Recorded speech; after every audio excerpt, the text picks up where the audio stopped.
Hey, how are you? Is it Tuesday already? It must be, because we're all sitting down here. We skipped a week and now we're back for Comic Industry Insiders Live. And this, more specifically, is the pre-show banter, the pranter, if you will. I'm getting a lot of suggestions this week for what we should call it. As you can tell, my office is even messier than normal because we're just getting back. There's even legitimate suitcases right there. But let me bring in our first guest. Is probably not accurate because this is the guy who's probably going to be running the whole show, basically, because I don't really know what's going on this week. So welcome to the stage, Mr. Brian Garside. Wait, I wasn't told that I'd be running the whole show. Listen, I'm just saying you're more of a power bottom this week. Let's put it that way. Okay. All right. Yeah, that was said. So moving on. Okay. Things I didn't expect on my bingo card for the day. How are you, my friend? It was good. So nice having being around you for a week. And yeah, it was great. In our home countries. You know? And now I'm back with like some sort of virus thing going on, and that's great. But it's not the full-on con crud that everyone gets. It's just, I think it's a run-of-the-mill, like, just everyday kind of cold. Our normal guy usually who's on the show, Mr. Joe Keating, is busily putting together Comics the Magazine #2 with like the worst, like whatever came home with his 3-year-old kind of thing. Yeah, that's gonna happen. Audio issues. Okay, well, all right. Well, this is gonna be a fun one, man. We're just gonna basically are we quiet or? No, I think I can hear you. I'm fine. Yeah, and I hear you. And other people are having issues, so whatever. It's their issues anyway. Yeah. You know, let's bring in some people for this. Oh wait, let's get another idea. What we can call this? We can call this the Prana prattle, shall we?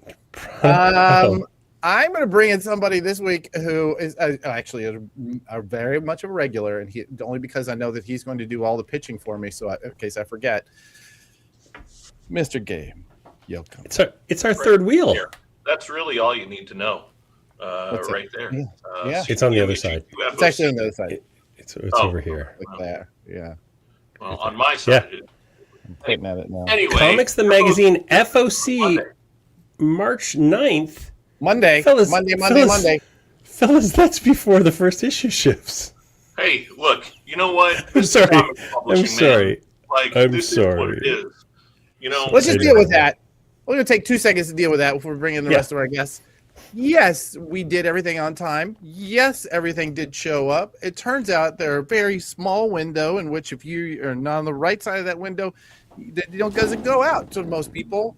And we learned something new this week that we're going to make us much stronger and better for all of our clients. But some folks have it. It exists, people. Like it has existed for a while. You know, we had those at CompcsPRO. And how did that fall in? I don't even know what that is. Sorry. We're not doing it. Never mind. Did I merge myself? Did I? I'm going to start bringing some people at random here because we're going to run out of time to hear from everybody. This week, y'all, we have one of the patron saints, the people that I swear to God keep the spiritual life of comics exactly where it needs to be. And Kathy. Judy and Kathy from Big. Hey! Hi, y'all. Welcome. I'm so glad you guys were able to make these happy, smiling faces. I know. Well, you know what? We got to fake it at least once a week. That's right. It was so nice to be together a week. Right? It really was. It really was. Have you caught up on your sleep? Have you gotten back? No, we did not. No. We went to Pittsburgh after ComicsPRO. Oh my goodness. Together. We were together for 2 weeks. Yeah. Ooh. When they took ComicsPRO away from Pittsburgh, it doesn't mean you have to go back. It means we went back for the book, for the ABA Winter Institute. Yeah. So we did ComicsPRO-ish with book people. Yeah. And then we got home. When did we get home? Thursday night? Midnight? Friday morning? Thursday. Can't remember. Yes. Wow. Thursday night. Yeah. And now this week, the Gamma show is on. It's like just industry conferences back to back this first month. Yeah.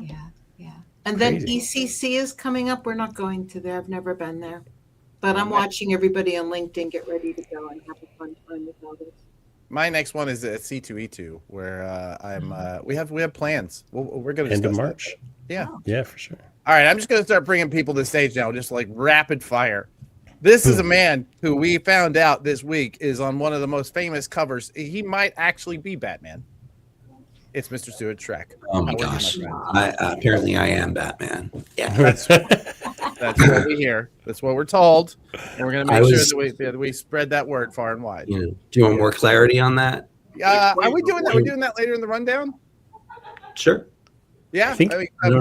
I think it's in the slides. Okay, good. If not, we'll queue you up for that story. You're getting that story later on. Okay, sounds good. How was your first ComicsPRO for Dark Horse? Was it? It was great. It was great. It was a love fest. I was so happy to be back. It was so nice to have the retailers welcome me back. Yeah, awesome. A lot. Retailers are rooting for Dark Horse, and they're happy I'm here. So absolutely, we have a plan. Rooting for you too. All right, we have a lot of publishers this week, so let's bring in one of them. Oh, Miss Bree, you made it. Thank you for having me. I'm very excited. You were very clear that you were supposed to come on the show. Yeah, well, I was a little afraid not to make sure that happened. Good. You should be. Yeah. Hey, Bree. Oh. Hi. We at some point I'm gonna have to queue up a little video that I have of Bree from the After Hours karaoke. But speaking of After Hours karaoke, this person right here, I swear to God, it's rare that you have somebody who has a hit that they always are asked to perform. But Shannon, if you've never seen Shannon at karaoke, you just have not. You've not lived, my friends. You're not there yet. You just you really have some. There is at least one more on your bucket list. That's for sure. Mm-hmm. First time that somebody said break stuff was up next, I was like, wait, I don't think I am. And then Shannon took it, and I was like, oh my goodness. I think, Brian, I think you were there the first time I ever did it, weren't you, in New York? Yeah, New York, yeah. I think, Adam, were you there? I can't remember if you were at the first one. The second New York, you did it, yeah. I want to say so, yeah. It was life-changing. You weren't there at the first one, yeah. Yeah, that's right. I missed one ComicsPRO, and that was the one. That was one out of an entire career. I am so excited to have this next person who I'm going to jump in. This is somebody who I was when I went to Mark, and Mark said, "No, I can't make it." But what about Morgana? I was so excited. Hey, Morgana, welcome Hi, to everybody. the show. Thank you. It's great to be here. It's nice to see you all again after not so long. I know. It's really odd. I swear that it's, we're going to talk about this more, but there's somebody, I want to say it was Shannon. I overheard it. Somebody saying that it felt like it was a conversation they'd been having about ComicsPRO feeling like church camp. And I have never felt something so hard. As a many year veteran of church camp, I can tell you it's exactly what it feels like. It's just remarkable. Good job, Shannon and crew. I was like, thank you. And that is, the person in that conversation with me is Jeff Bigley, who wrote a great exactly how it feels like church camp. So if you need to see how we broke that down, Jeff nailed it. All right. I'm limited to the number of people I can have on the screen. So I'm going to have to say goodbye, Gabe. Bye, Gabe. Bye, why? Gabe. Because we have in our midst absolute royalty these days and all days, Miss Christina Merkler. Hey, you're on mute. I don't know about royalty, but whatever. I don't know. Have you tried saying off with their heads yet? Because I don't know how it would go for you. I'm saying it wouldn't. I'm just saying you should try maybe once. Not to me. Never mind. I feel like I'm digging myself a hole. How are you? I'm fine. How are you? Good. You sound you sound a little ComicsPRO-y chesty. No, I'm not. Actually, I lucked out. No, I'm just tired. I was up super ridiculously early this morning and then just came in super ridiculously early. So yeah, I'm ready for my day to end already, but that's not going to happen. I believe we call that a Tuesday in the comics industry. Yes. Oh, look, it's a Tuesday. Is there anything? This is usually the time of the show where we talk about the things that we can't really dig deep in. Is there anything that has happened in the last week that that is maybe not newsworthy, but absolutely should be noticed inside of comics? Anybody? I'm going to leave that up to the room. Anybody got something? I take that as a no. Okay. No, I have a fun little announcement. Millie, who just made a cameo here, the dog who lived, was found cancer-free after her most recent surgery. So, yeah. That is my totally cancer-free puppy. I love it. Love that for you. That's so great. She's had a couple rounds of mast cell tumors now, so she's starting to look a little Frankensteinian. She's got scars all over her, like a jigsaw puzzle that we're putting back together. But yeah, she's doing good. Aw. Sweet baby angel. I know, right? She's the best. Okay. I don't know. I did have something. Will you, Brian, you vamp for me for just a minute? Because I got to find something here. Always. Yeah. So, okay. Quick question. We've only got a couple minutes. Prose book. Best prose book anybody has recently read. Got some book folks here. Who's got a good one? I have been touting Lights Out by Navessa Allen. I love smut. It is an amazing smut book. It's about a girl who falls for her stalker. And it is not only smutty, but hilarious. I did not expect to laugh as much reading this book. Awesome. Wait, who's the author? Navessa Allen. Ooh, and I just saw somebody mention Dungeon Crawler Carl, which I did just pick up this weekend because everybody on Whova was talking about it. So it is on my TBR pile. I'm in the middle of Margot's Got Money Trouble. It's I know it's being turned into a show or a movie, and it's mildly wrestling related. So nice. I'm down for that. I read a lot of thrillers. I read You Killed Me First, which was really good. Cannot think of the author. And then I'm in the middle of The Paris Apartment right now by Lucy Foley, and I love her. Yeah. Like I read Midnight Feast and Guest List, and those are two very solid books. Yeah. I have to jump in here because Bree and I almost went to blows over something at the auction, and it was by Colleen Coover. It was a hardcover. I want to say of her, like, what was it? The small. I can't remember the name of the title. But I'll be right back. Oh no, she has it. Spoiler alert! Who won? She won. I let her win. I saw who I was bidding against, and I said no. Yes, there it is. Nice. Now, small favors. Yes. Now, Bree, at the time, I said you should look up this particular creator. If you're into smutty comics, I cannot say enough about Molly Keeley. That kind of girl. This is one of my favorites. During the late '90s, I worked at Fantagraphics, and they were doing a whole lot of smut back then, and so I got to sell smut for a living for a little while. It was an interesting time, the '90s. Yeah. That's a really good lesson to learn for next year's auction. We really need to have like some antagonistic relationships in that room so that we can get some good battles. Because when we get those people that we dislike and we bid against, not that it's ever happened to me, but I may have gone way over my budget a couple years ago because I did not want the wrong person to win the thing that I wanted to win. So yeah. Or you could be like me, and you could make the person who really shouldn't even be in the room spend $1,000 on a poster. Oh, you're welcome, Shannon. It's all for good. It's all for good. Too good.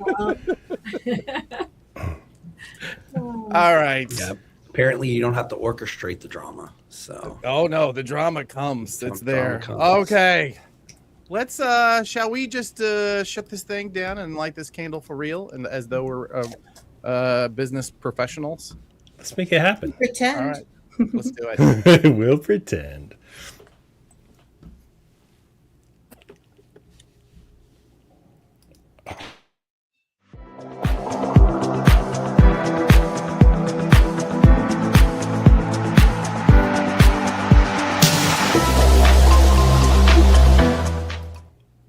Hey, it's the Adam and Brian hour that you're over there. I didn't know I would be here so early. You're on it, baby. You're on it. Oh man, right. welcome back, everybody. We had a brief break there as we were all at ComicsPRO and ran a prepackaged live video, and thank you for watching. No, we didn't. Last week we had a live show. Did we have a live show last week? Yeah, you were in a hotel room. God damn it!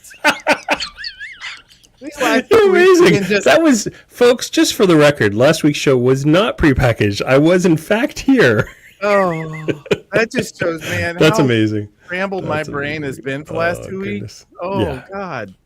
Wow. Yeah. I completely forgot about that. Yeah. I know, and Brian cried. I know, Jamie. Yeah. I also remember happened, it now. We were not going to mention that, Jamie. Thanks so much for reminding me. He cried on the internet. On the My daughter always jokes that it's not even a joke. She's like, I've only seen Dad cry like twice. Well, if she watched the internet, she would see me cry thrice. Yeah. Yes, indeedy. Well, we are back. Legitimately, everybody's back in their home bases. I'm not crammed into a hotel, getting packed up and trying to get out. We are, I'm not yet, as you can tell, the Prana sign's not yet back up, but we're getting back to normality, as it were. And so this week we have like a huge show. I really have no idea what the running time of this show is going to be. It's a tight 60, man. We can't go a minute over 60. You're cute. I'm gonna keep you on track, son. I'm gonna keep you on track.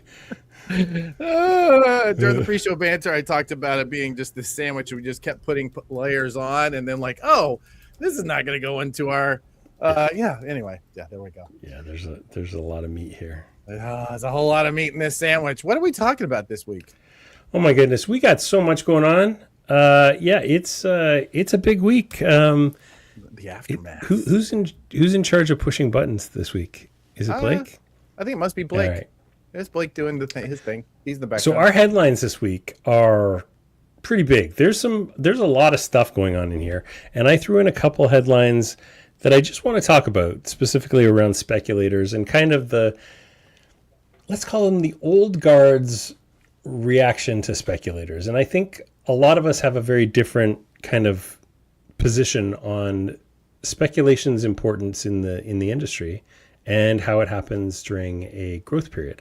And then we're going to do another ComicsPRO The Aftermath, because there was a lot of stuff that happened at ComicsPRO that we really didn't get around to talking about last week because I was too busy blubbering all over the screen. And then, of course, there'll be the Prana bestsellers list, and we're going to do a new final cut.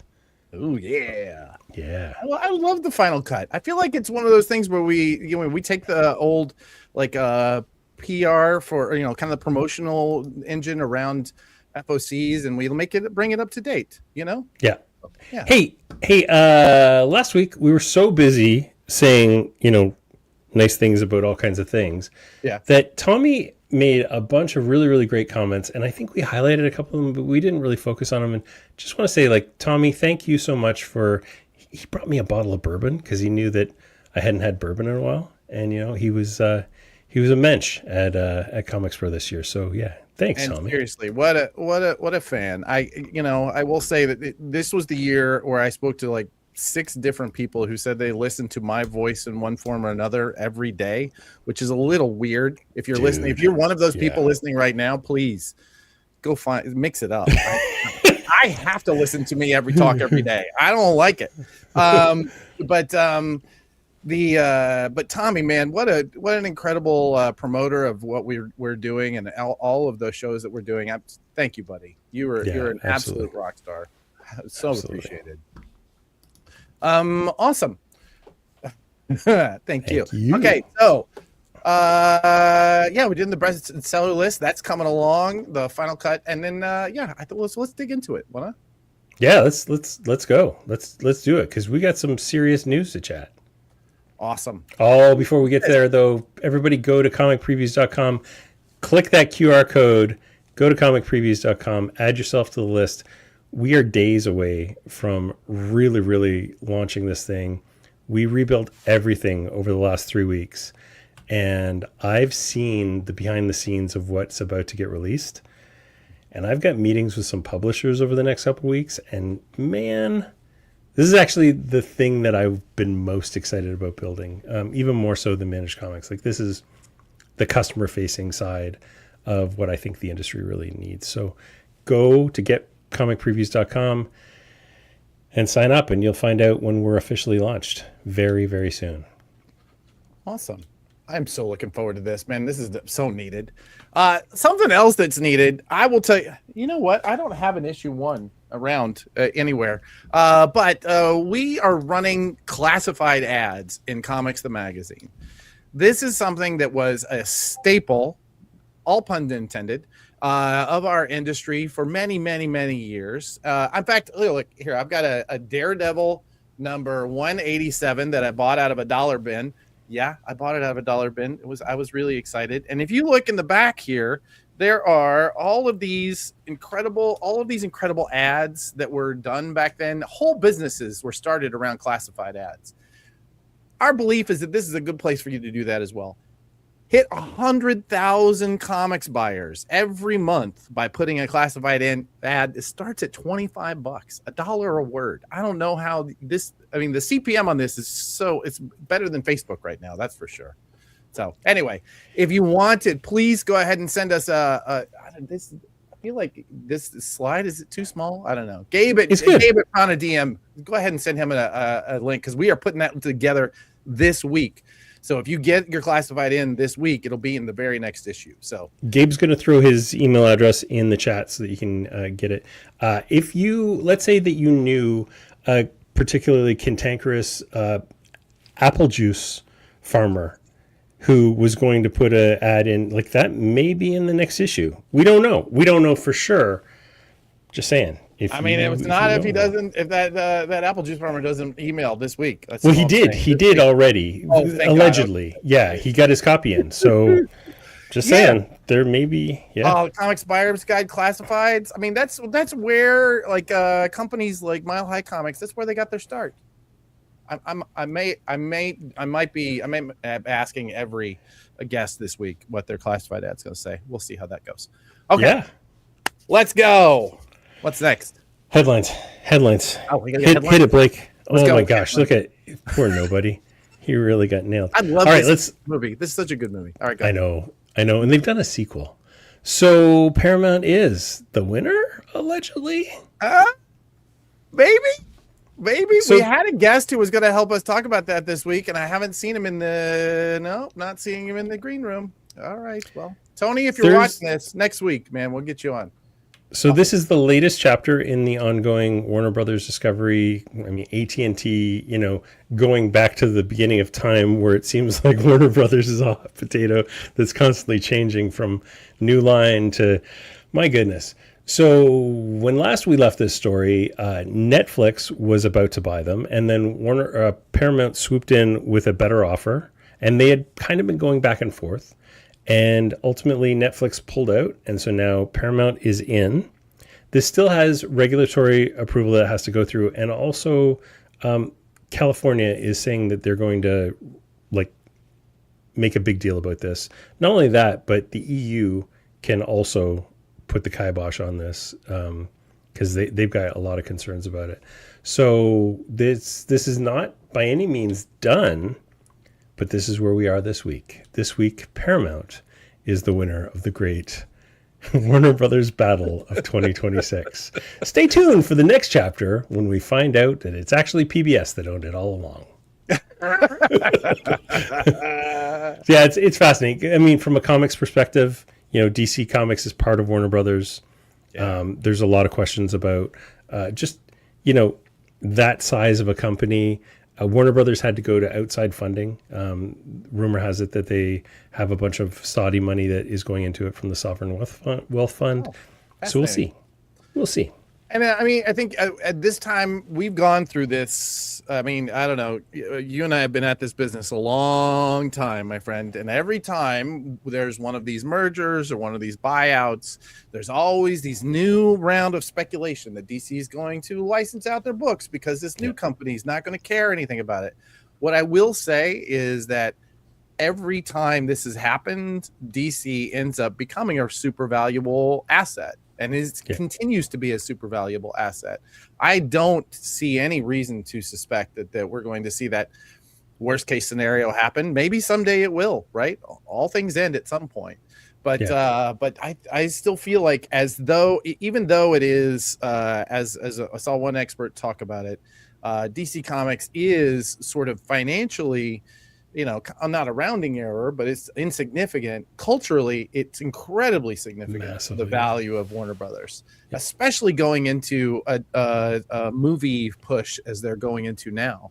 So I'm expecting to see DC come out of this, if not stronger, then at least as strong. I'm not surprised. But so. I don't think that there's a long-term effect on DC really, especially when they're as strong as they are right now.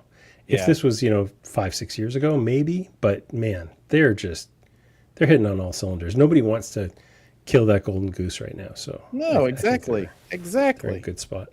Yeah. All right. Gamma. So Gamma's going on right now, and a bunch of different kind of interesting stories are popping out, and they're kind of popping out all over the place. Marvel has a new miniatures game called Crisis Protocol Alliances that has made a debut, and Dungeons and Dragons has made a big kind of roadmap for where they're going in the next little while.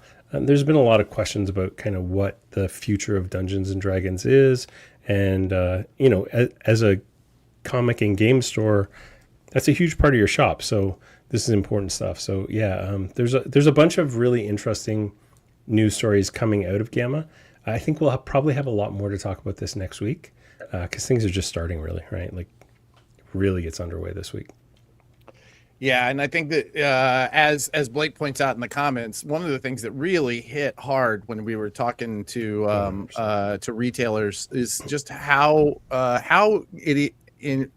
crucial it is to completely to diversify your product mix in your stores. Obviously, many people are running towards gaming. I know Shannon, who's going to be a guest on the show later today, has a really diverse store just doing comics.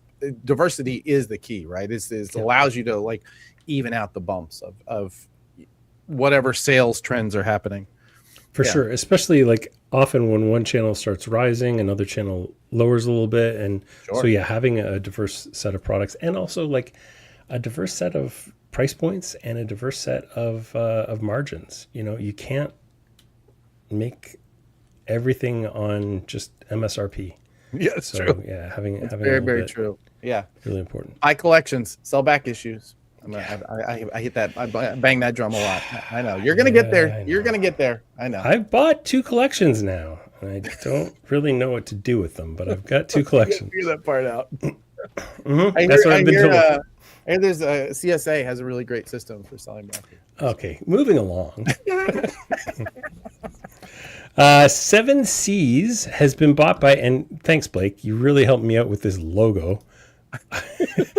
7 Seas was bought by Media Do, which is Japan's largest ebook distribution company, and they provide like digital publishing services. There was a massive controversy because the first press release that went out was from Media Do that said, we believe in AI generation of translations. And then very quickly, 7 Seas sent out a press release that said, and I quote, 7 Seas remains committed to human translators and high editorial standards our readers and creators expect. Nothing about the acquisition changes how we translate our books. So yeah, there was like this little moment where, oh no, oh, it's okay. Oh no. But yeah, it's just interesting. They're like an $80 million sale is significant for a company like 7 Seas. They do a ton of manga.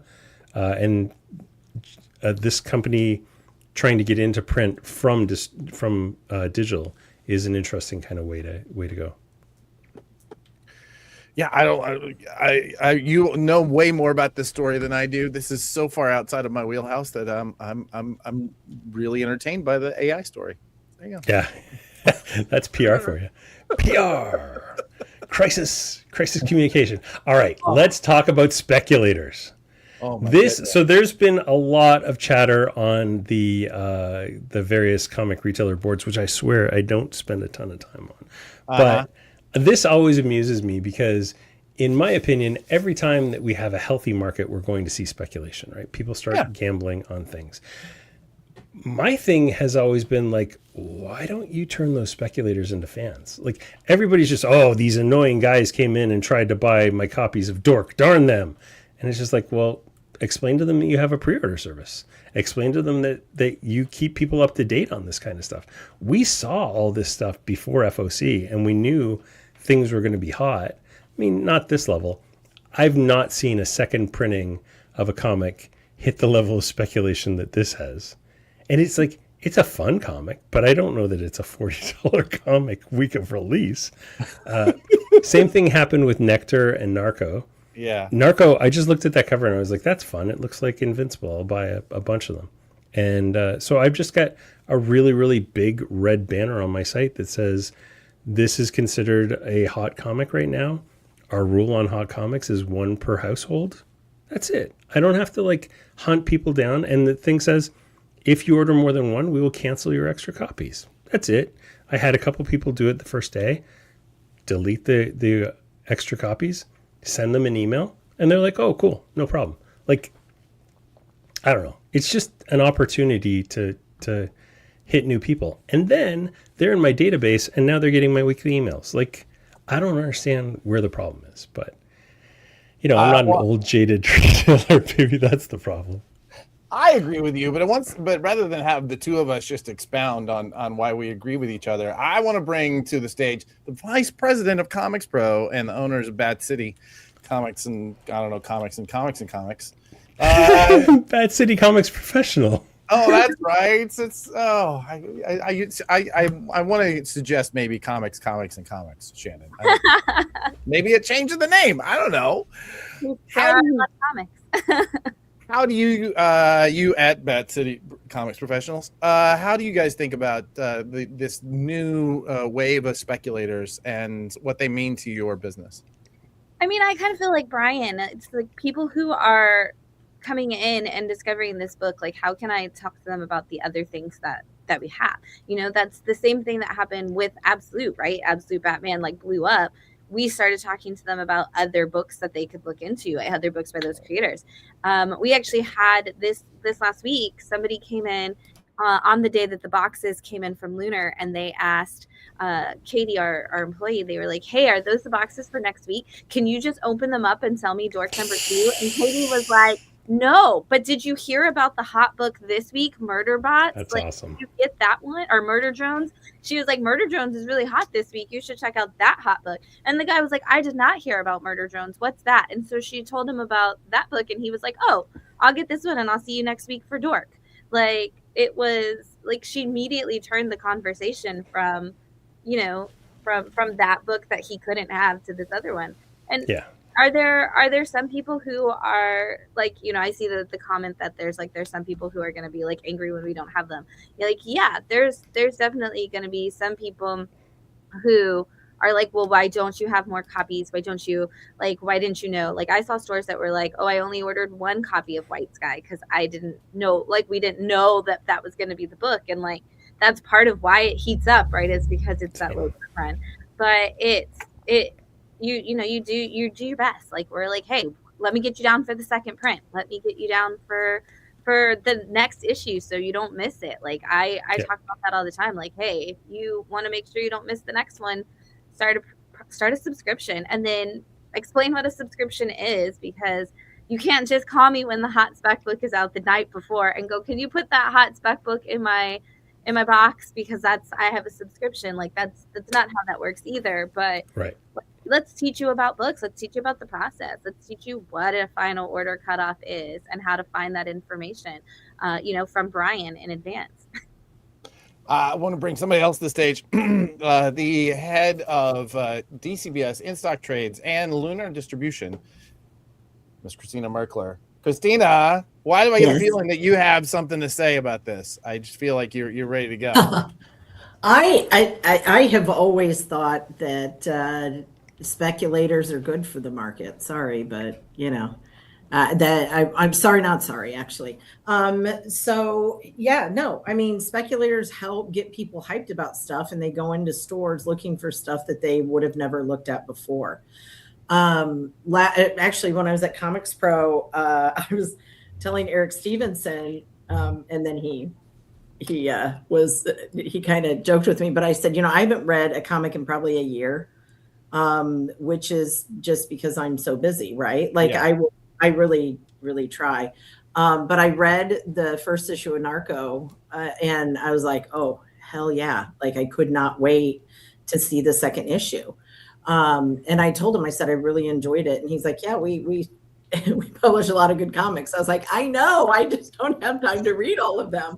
But this is one that I'm definitely going to make sure that I'm getting every month as it comes out, because it like roped me right in. But I get things thrown at me all the time, and so do customers, right? So sometimes it's easier for us to sell something like that as a retailer when you have speculators who are helping you with it, because they think 100%. You're just trying to sell it to them, right? Yeah. But if speculators are like, oh my gosh, this is a hot book, it only reinforces your ability to sell it better. And I'm sure Shannon would probably agree.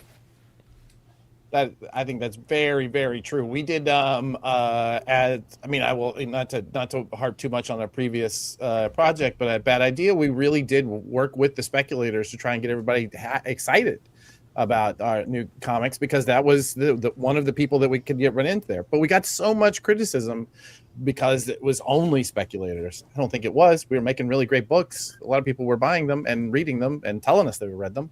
And for me, I know that, as a kid, I bought, like, we did not have a whole lot of disposable income. So I really enjoyed comics. I've loved comics my whole life, but it wasn't until I thought, oh, I can buy this and maybe resell it for more, that it justified me buying it. I never resold it, but, I still bought Death in the Family. That's how old I am, thinking that I was going to sell it again. I think that there is something there. And I think every time I see a certain generation of retailers being so angry at speculators, it always, I don't know, kind of rubs me wrong. However you come in the door, I guess is my point. Yeah. Yeah. I mean, what turned me into a retailer was being a speculator. Like back in the day, back in the 90s, I was buying early Cerberus from Now and Then Books in Kitchener, driving them to Port Huron, picking up Faust, bringing them back. My mom was convinced I was a drug dealer. I was a smuggler of sorts. I was just smuggling comics from one nation to the other. So yeah, like that kind of stuff got me into it. And yeah, it helped kind of cement my fandom, right? Like this could be a business. It's not just something that's fun that I shove into a drawer and never look at again. All right. Yes, that actually does segue, since we all were talking about ComicsPRO, the ComicsPRO. Let's talk about the ComicsPRO exclusives going for insane amounts of money. Have you seen these things? Dark Knight Returns, signed by Frank Miller and Klaus Janson, $500 to $1,000. The most of the sales recently are $500. Exquisite Corpses, the little game package they were giving away, $250. Mask number 1, $50. Terminal sets are going for $110 to $120. Rocketeer Island, $100. V Friends 13, $100. When I Was Bad is running for $200. Murder Drones preview is $50, and there was a Something Is Killing the Children that I've seen selling multiple times for $50. So yeah, that's pretty awesome. And these are like today and yesterday sales too. Like these were not, usually the day after ComicsPRO, you see massive spikes in sales of a lot of these things. But this is like a week or two later, and we're still seeing numbers like this, which is pretty exciting. Yeah. It's pretty cool. Well, this does transition us. Let's go ahead and lose the slides. This does transition us to a couple of things that happened over ComicsPRO. Christina, I want to bring to the stage somebody who you announced you are going to be distributing. Our folks at Yen Press and a couple others. Talk about what other announcements you made, and bringing to the stage Morgana. Welcome to the stage. Hi. Hello.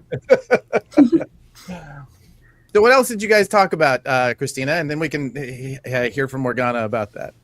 We talked about Yen Press and Viz Media. So we will be getting Viz through Simon & Schuster. And we're going to start soliciting those probably June for August is when we'll be doing that. Yep. Oh, fantastic. Yep. And before we hit, Morgana, I'll come back to Christina. I just realized, you know what? We really should do some prep work for this show. Yeah, that'd be great. You know, it'd be nice. Maybe I didn't know Morgana was coming, so that was exciting. Yeah, well, we had a conversation about it. There's a Discord channel. Anyway, so Morgana, tell us about you. I mean, this is not Yen Press's first time in the direct market. Talk about how that distribution has changed for you over the course of Diamond, because I know that your Yen Press having issues with Diamond was one of the early signals that something was really wrong there, right? Yeah, we had kind of noticed that there were some issues. For a while, we weren't even really getting that many orders, and it kind of was like something's going on here. But yeah, it's been really interesting. Kind of living in this post-Diamond world and getting, I mean, Mark and I were both getting emails from retailers we know. We're like, what do we do? There's no previews anymore. Where do we even, do we have a rep? I don't know what's going on. With it through HBG. And I know that a lot of retailers at ComicsPRO said that Lunar is going to be really great for them because they could get a Hachette account, of course. That is an option available. But it is nice for a lot of them to be able to order all their things kind of in one place, kind of like what they were used to with Diamond. It becomes a lot more complicated when you're going with Hachette and Simon & Schuster and Penguin Random House, and you're trying to kind of maximize your order as much as possible. It's nice for them to be able to have kind of a one or two hubs they can go to and get exactly what they're looking for. And it was very nice to hear that they wanted a lot of our books. Not as nice to hear that they hadn't been able to get a lot of our books. So yeah, no kidding. What do you expect, Christina, now that you're adding these folks? How do you expect that to be a shifting our sales in the direct market? Well, I mean, we've wanted to get manga in, but we've had a warehouse capacity issue for the last year.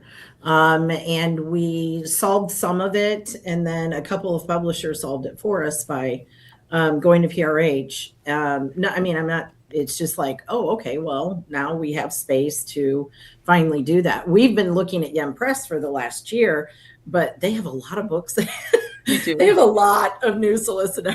I mean, Matt is all about it, and I think that the average is 71 titles, so that's quite a bit.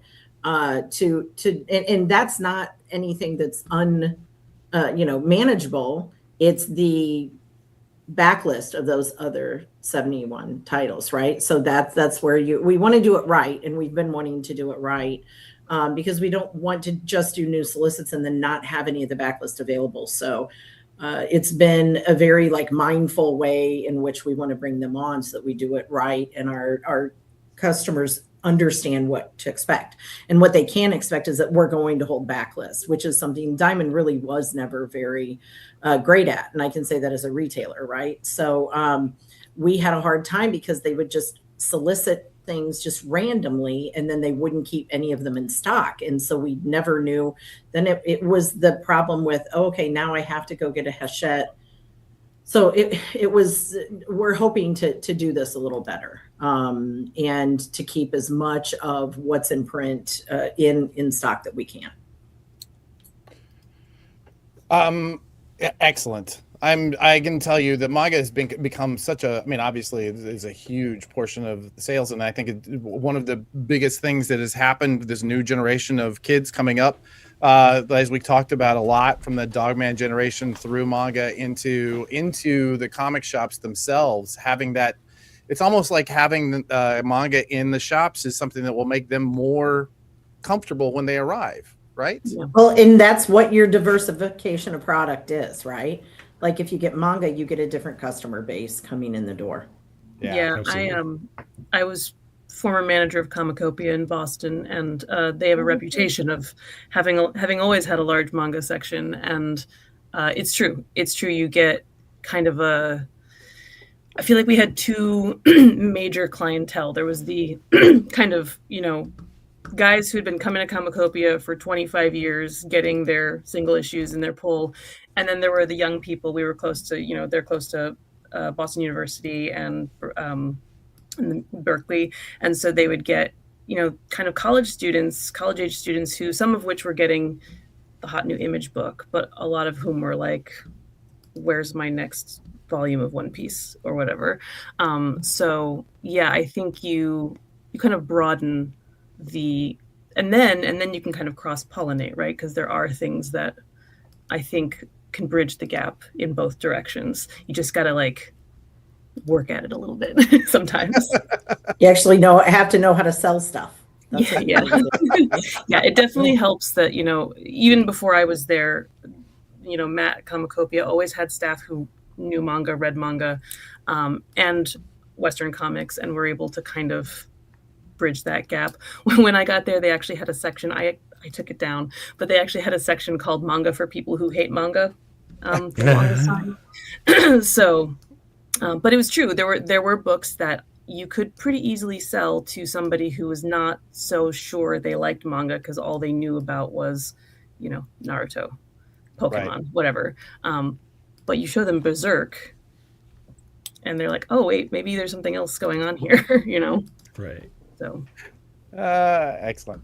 All right. Well, thank you. So, what do you aside from that? What were your biggest takeaways from? I'm gonna cycle through some folks now. We're gonna talk about some kind of post ComicsPRO aftermath, as it were. What do you two think, Morgan? Let's start with you. What do you think were the biggest takeaways from this year's ComicsPRO?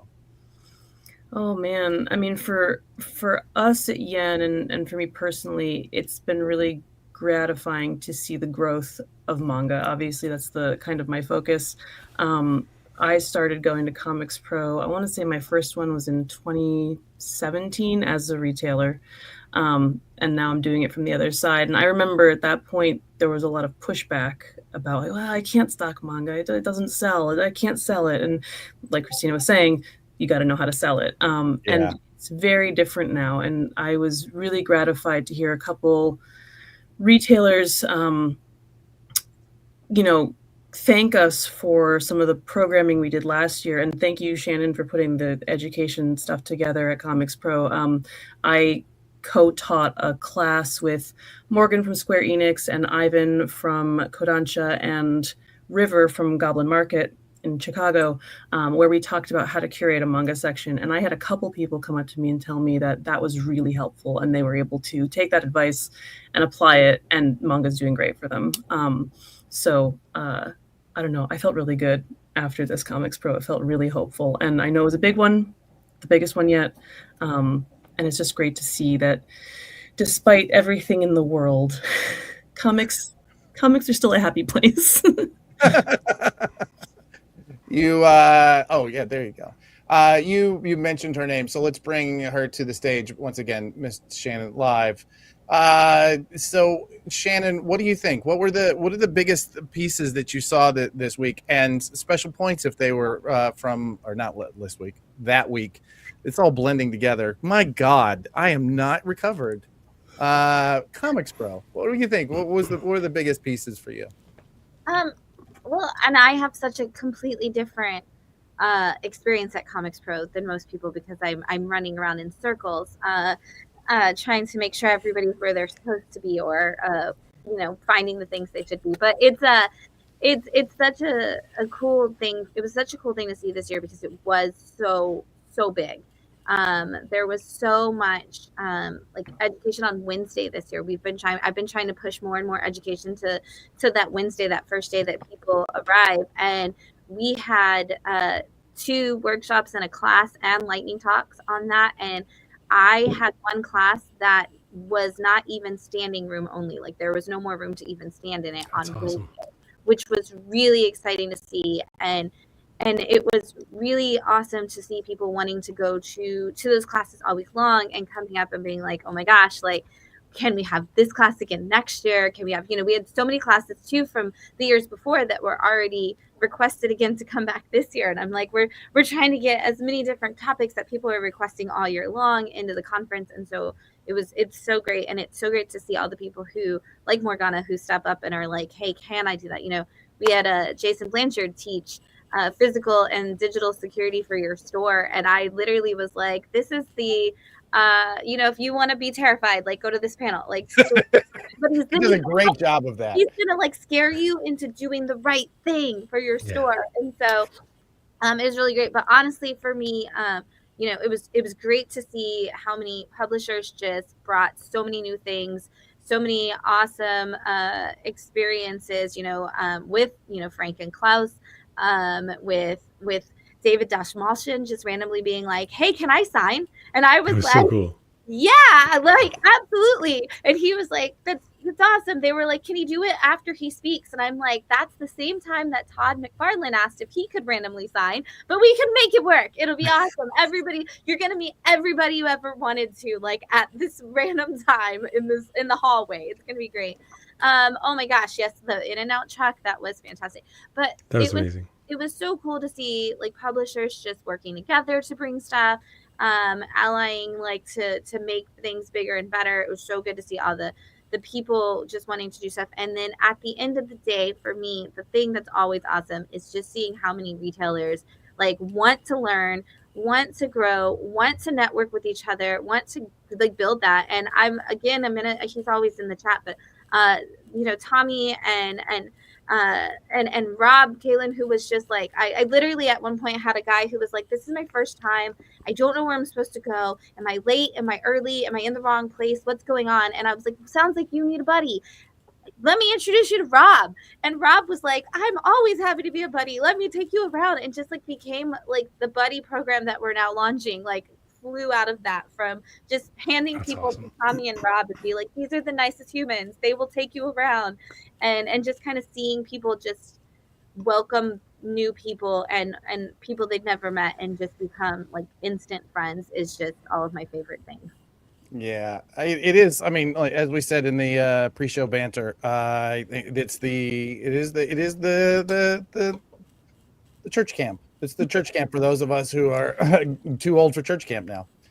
Did anybody notice the demographic shift this year? Because I noticed a lot more young people. Like a couple years ago was kind of one of the middle of the road people in the room, and this year I was definitely one of the older people, and I love that. Like I think that's so exciting.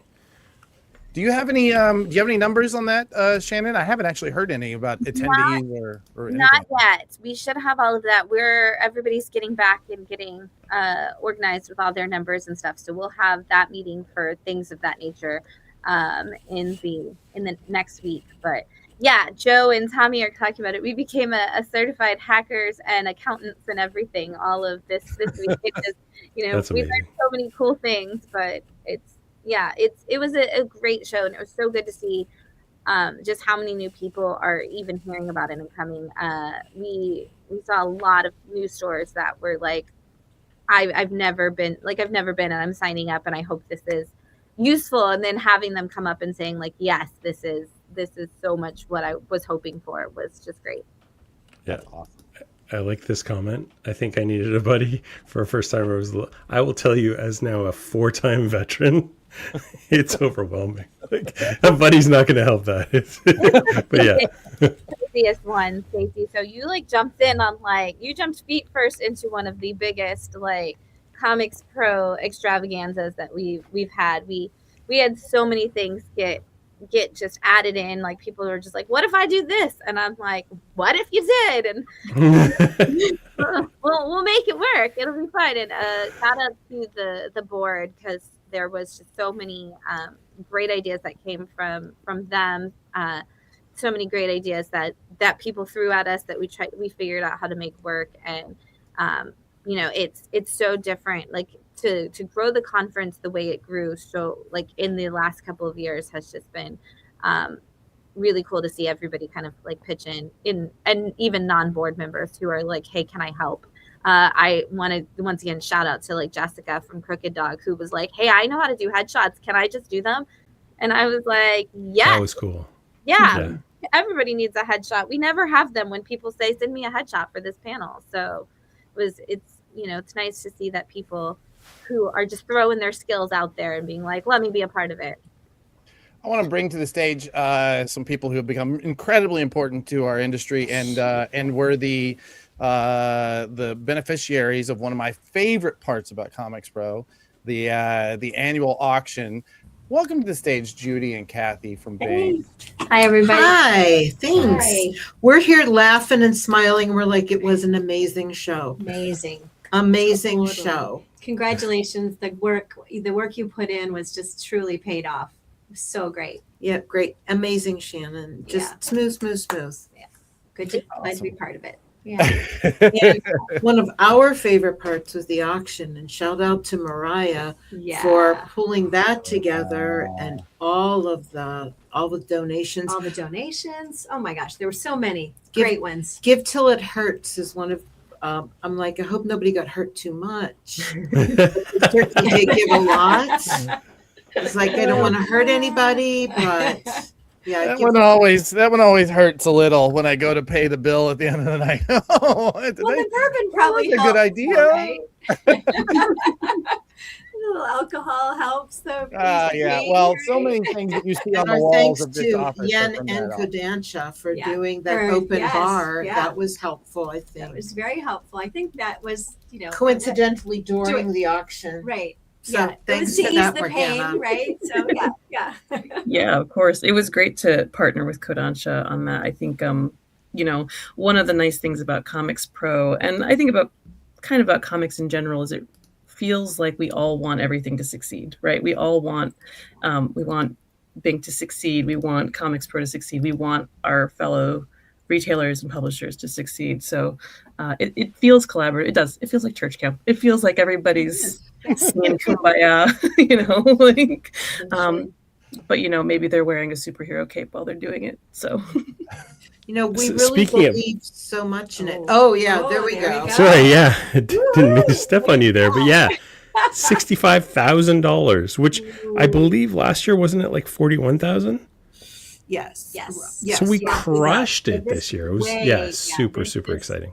And just really exciting. that number will be a little higher. So right. That's awesome. We've got that was a good estimate. It was what? 61 when we left. Yeah, when we left, it was 61. So you guys have been doing some work. So that was the live auction raised 61, right, Shannon? And then it's going to go up because the silent auction is still closing and things are still happening. So as that silent auction finalizes, as Mariah finalizes all those numbers, you will see a press release soon about what that number actually is. And there were some number. So much. Yeah, there were some bigger ticket items in the silent auction too, so that's pretty exciting.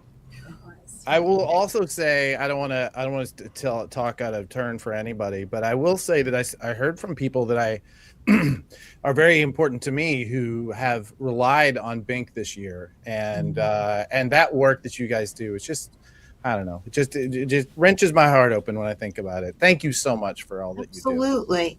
There was another chant that was going on during the auction that was new to me, and make Judy cry. Oh my gosh, there was a cry counter at one point. Judy cry. Cry meter. Yeah, there was a cry meter. I love it. Yeah, and the reason I was watching those numbers, and like the week before, $695 got somebody's electricity turned back on. So like when I saw something go for 700, I'm like, that's electricity. And then we had somebody who needed desperately to be in a safe spot and they couldn't afford it.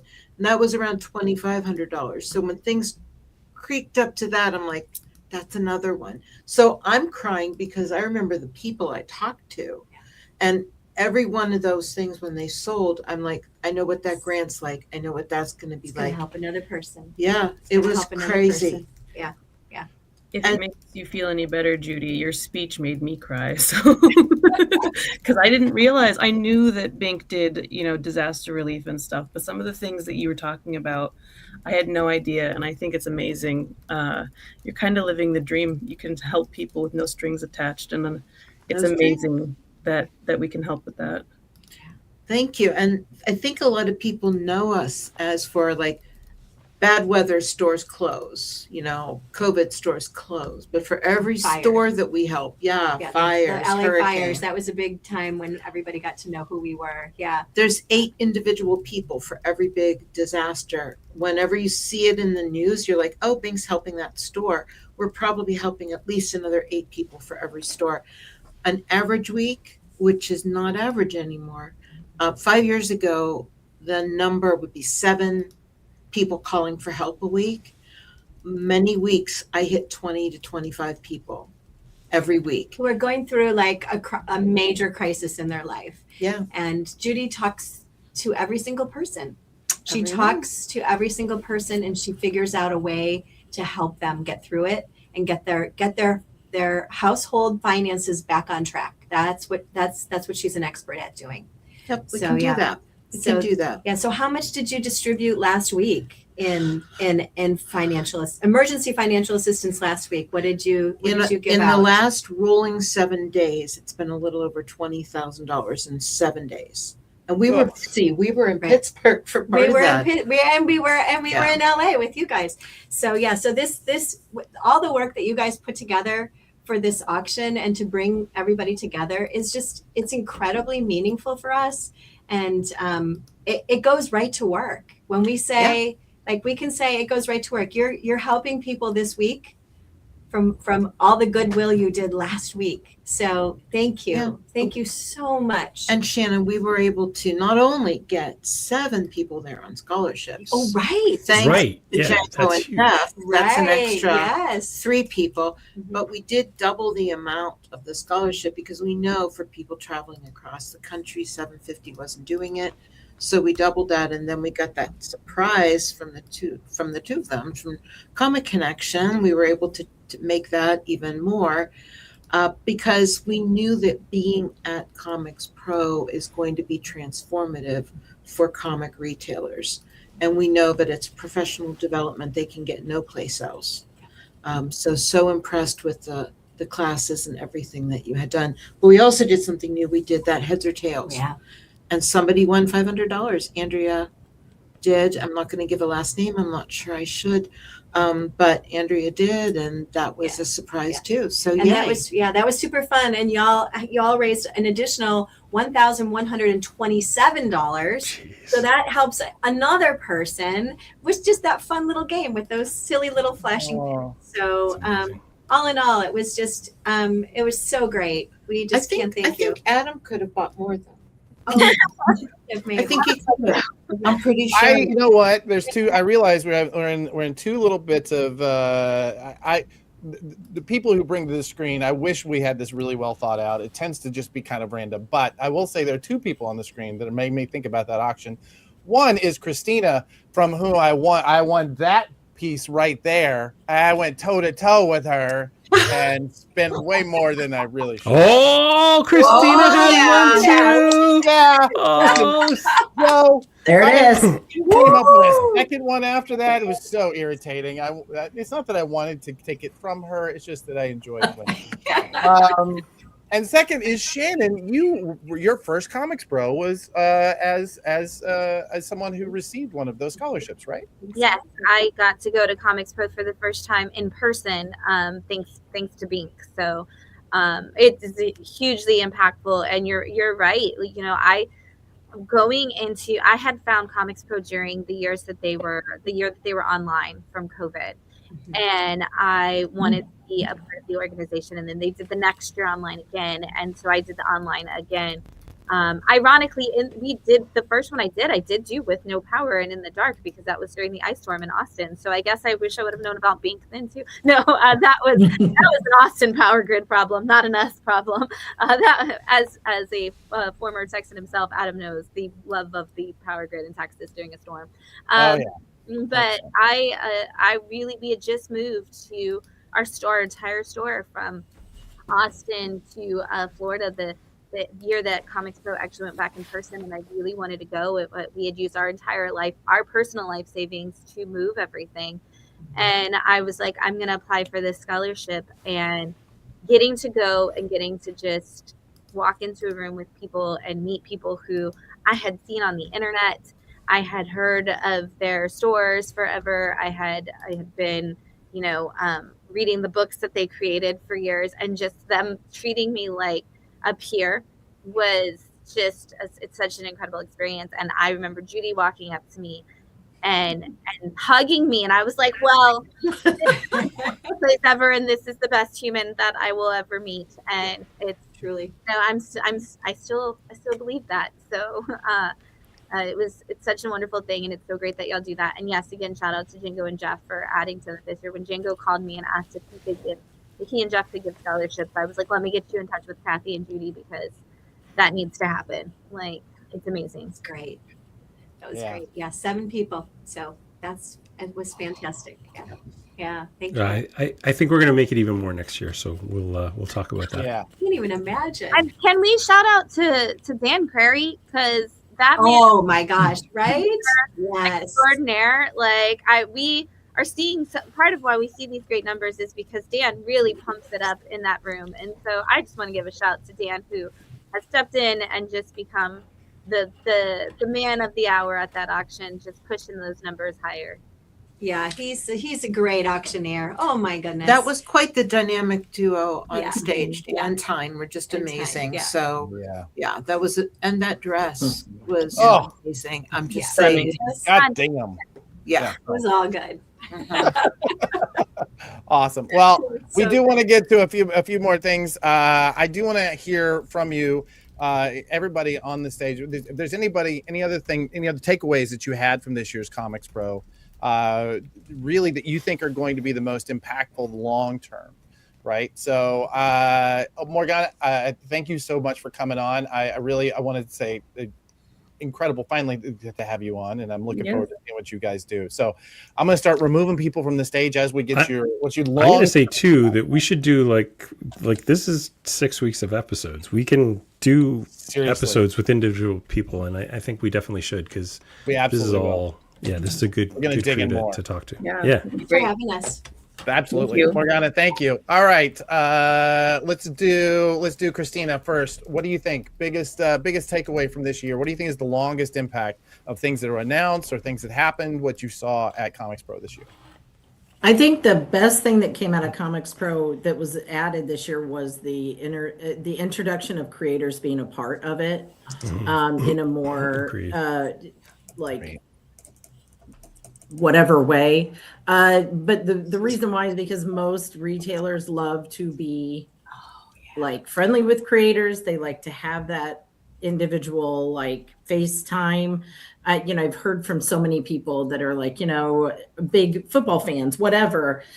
They never would be able to meet their favorite quarterback, right? But they certainly can meet their favorite writer or favorite artist. And I think that was a big thing that should continue. And it also helps to build the excitement for retailers, because they get to hear it from the horse's mouth, so to speak, instead of a salesperson from the publisher. And I think those salespeople are all great, and the teams are all great, and the marketing teams. But when you hear it from the creator themselves, it always goes a little further.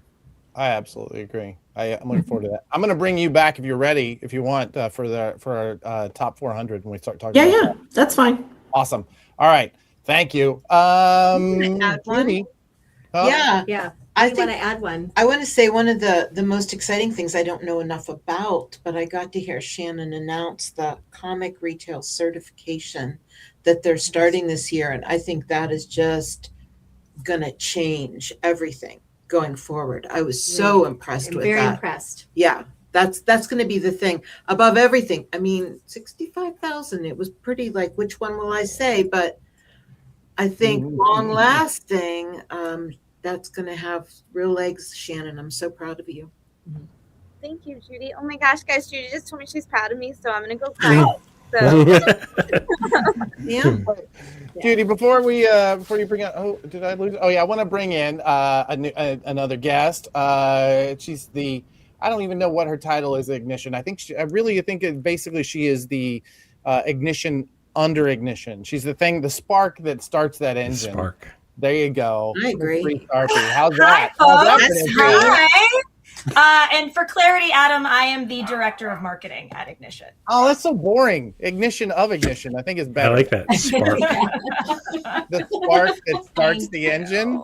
Yeah. I appreciate you. I'm happy to be here. I'm happy to get to talk to everybody and see Judy and Kathy and Shannon and Brian and you, Adam. It's great. Oh, thanks for coming. It's been such a packed show that this is one of those parties that I realized I was inviting too many people, and then realized, oh, all right, we'll just make the room bigger. It's fine. You know what? Let's just move around a couple of plates, and the more the merrier. Exactly. Right. We're going to get into one of my highlights that was involved with you in this particular this year, but I would love to hear, before we hear from Judy and Nancy. Judy and Nancy? Who's Nancy? I don't know. Why is she not here? I don't know. What was your favorite part of this year's ComicsPRO? Free. Oh, me, my favorite part. Oh, yeah. Favorite.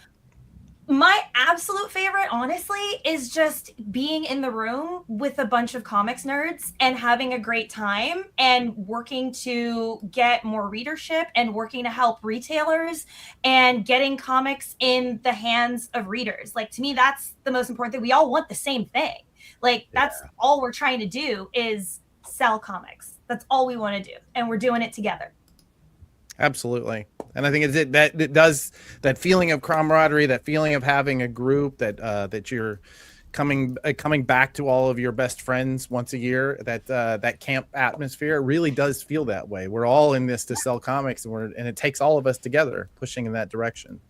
Yeah. I literally always make the joke from, High School Musical. We're all in this together, but we are. Like, we literally are. It's not pie, you guys. Like, reading is reading, and like however that happens, I think that's awesome. And I think the number of new people who come into the shops this year alone is an indicator that it's not a finite market. This is not a zero-sum game. Okay, it looks like we lost Kathy, but Judy, what do you think long term? Do you think the things that happened this year at ComicsPRO, what do you think is the most impactful of what's happening this year? You don't have to have an answer. I'm comic adjacent. Yeah. So I'm just like, I think the willingness to listen to everybody and to grow and involve the other retailers. It's not just, Marco's great, but it's not just Marco anymore. And it's not just Marco and the board. It is everybody that attended all brought something unique that made it what it was. And watching that continue to compound and grow is going to be really exciting. Yeah, absolutely. I'd absolutely agree with that. All right, we have to make room on the screen for something. Let me go. Thank you so much, Judy. I'm looking forward to seeing you next month. Speaking of Marco, I'm sure that'll be announced later. Okay. All right. Bye, y'all. Bye. Bye. All right. You know what, Shannon? I'm going to let you stick around for this one. I really want to hear what you think is the biggest long-term impact, but one of my highlights this year is our good buddy Charles pulls together. He drives in from Texas to California with speakers and karaoke equipment. And after hours, there's this suite that if you don't know where it is, or this room, we won't call it suite. If you don't know where it is, you don't get to participate. But if you do know where it is, you get to see things like this. Let's try. We've never actually played a video. I don't know if it'll work, but we'll see. Let's see if this works. Are we hearing music? Oh, no. This is the greatest and best song in the world. Tribute. Aww. That sucks. Next time. It is one of my favorite parts of the entire week. Yeah, we'll figure A out. long time ago, me and my brother Adam here. That's amazing. Filling it in. Next time we'll get it with the audio. Yes, exactly. Yeah. I will say though that this is that has become one of the highlights for me. I end up staying up way too late because there's so much fun getting in there. You asked me to dance this year. That was the weirdest moment of my career. Yes, so there you go. It was a ton of fun. And I absolutely think that Shannon, you are like one of the people that is leading this charge towards that kind of camaraderie, right? I mean, I feel like that it feels like it's an intentional thing of that. It's not just everybody getting boozy, right? No, Am I wrong by that? I actually think it's funny because everybody last year was like, how drunk were you to sing break stuff? And I'm like, I didn't have a drop to drink. Like, that's just my go-to karaoke song. Like, guys, you can, like, you don't have to, like, it doesn't have to be, boozy fun. It just has to be fun. It needs, we're all about just making that space for everybody. And I know, like you said, if you don't know where it is, like, our goal is to make sure everybody knows where those things happen. Like, we're trying so hard to get that word out there for those kinds of things, because we saw that, so many times in the past when we go, everybody goes off site, and there's that moment where it's like, oh, I didn't know, like, a few years ago in Pittsburgh, a bunch of people went after the auction to karaoke, and everybody, like, the next day was like, oh, I would have gone if I would have known. And it's like, we want to try to keep pushing the things, like, hey, like, there's so much, like, hey, that's why we're dropping, like, the publisher parties and things in there. We're trying to set up meetups, and because we all feel that way. There was a day where I was like, I walked downstairs and I was like, I don't have a dinner plan. And Matt was like, we don't have dinner plans. No. I was like, did anybody ask us to do dinner? Am I wrong? Did we have dinner plans? And he's like, no, we don't have dinner plans at all. And I was like, oh. And so I walked downstairs because I was like, well, I don't have dinner plans, and everybody's got stuff. Like, I'm like texting a couple of people. I was like, you know what? This is done. I walked downstairs and I just went up to, like, the first person I saw, and I was like, what are you doing for dinner? Yeah, exactly. Like, a bunch of us are going to eat. And I was like, cool, where are we going? Like, now that said, it was Shannon Merritt, who was the easiest person to invite herself along to their thing. But I was like, I want to have a friend. I want to have dinner. I eat dinner with Matt every day. I want to eat dinner with, we need to eat dinner with more people. And so it was like, who can we make friends with in this moment? And so I literally was like, I'm going to invite myself to somebody's dinner. I just don't know which one. And it's how do we build that? How do we get other people to be that comfortable? That's what that is, It's like, that's where those relationships get built, Shannon. Like, I got to know you through things like that. Yeah. And like, getting to do those after hours things, you get the opportunity to meet other industry folks that you would never get the chance to meet otherwise. And it's so important. It's just, to me, like, the after hour stuff is just as important as the stuff that's happening during ComicsPRO as well, because that's how we all get to know each other and meet cool people.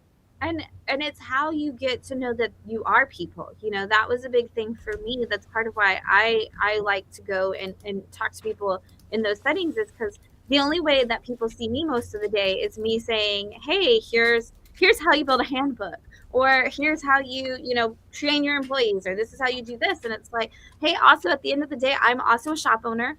I'm also a huge nerd. I read 77 books on Sunday, like 77 comic issues on Sunday. I want to talk about them other than just to the blank internet camera screen that I'm staring at. I want to talk to people who also probably read at least half of those books at some point. And so it's so great to go to dinner, go to an ignition party, go stand outside by a food truck, go to even just hang out in the lobby. I think somebody mentioned that earlier. I think it was Joe. Like, just hanging out in the lobby and being friends with people, and getting to know people through those things, I think is, you don't necessarily get to know them when you're sitting next to them listening to somebody else talk, but when you get to hear them talk, you do. I want to bring somebody to the stage here who, one, is one of those friends that I think has become, a lifelong member of my network, the people that we work with on a day-to-day basis, and has apparently some opinions on how to make karaoke even bigger. Stuart Strackworthy of Dark Horse Comics. Hello. Yeah, why not put the karaoke on the big stage? If it's turning into an event or a bigger brew or anything, what have you. That's a great idea, actually. That they don't, you have to be out of those big rooms by a certain time. Right. Get another one. We'll have to figure out though some way to, like, I would love to have an actual, like, night that's like just like a karaoke night. Like, that would be so awesome, because it seems now, after the last 2 years, it seems that karaoke is, definitely the thing where everybody is like, I want to that room is so packed. Yeah, and so now I think we know that now we need some more space for karaoke. For sure. I think we just need bigger space in general. I think that was one of the biggest takeaways I got from this year, was the number of publishers and other sponsors, including myself, who were told, maybe you can't don't go into the big room, or don't eat the meals, or whatever. Like, we were like, whoa, we paid for this. Obviously, there's a limit to how many people can be in any given room, but like it's apparently we're going to need a bigger boat. Room, and that was something that we're locked into these contracts that we do the 2 years in the same space every time, and it was like we did not. I don't think anybody, publishers, retailers, anybody anticipated the growth rate from even last year to this year, and the amount of publishers who, in the last after they were like, oh, we're bringing 2 people, we're suddenly like, actually, can I bring these 4 creators too? Or can I bring this other person? Stuart raises his hand. I wasn't calling you out, Stuart. Yeah. It's like, well, obviously we want to have that, but also not only was it that, but we suddenly have, like we said, new store owners and long-term store owners who are like, hey, I haven't been to ComicsPRO in a decade, but you know what? From what I saw from the last couple of years, it looks like it's a different, a new experience and something I don't want to miss out on. And so we went from fitting into that room last year to suddenly being like, oh my God, we're extremely over capacity, rapidly, overnight, with all these things, and there's still people adding more stuff. And so I want to, that's the thing now, is that's my takeaway too, is how do we grew and we're still growing, and it's not, maybe if we go to another city, it won't be an exponential growth on this year, but it's not going to go away either. It's like when AS-15 spikes up in value, it doesn't go back down when you stop having a Spider-Man movie in the theater. It still stays there. We're at the point where maybe we're not going to spike there's a new release, but we're still going to see that consistent number and that consistent growth because of everything that y'all are doing. Not just what we're doing, but to everything that y'all are doing, the buy-in from the publishers and the creators and the distributors for the support to the retailers. It's showing that symbiotic relationship has grown even stronger, and I think it's going to just keep getting bigger and bigger. So, all right. I've been spending the last hour nodding along with you guys because everything you said. I was at ComicsPRO 1.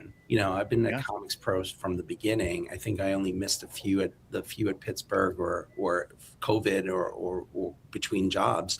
Last year, I was nose pressed up against the glass, wanting to be there, and I got to go to a few parties, which was wonderful. And people were happy to see me then and asking me what the heck was going on with Diamond.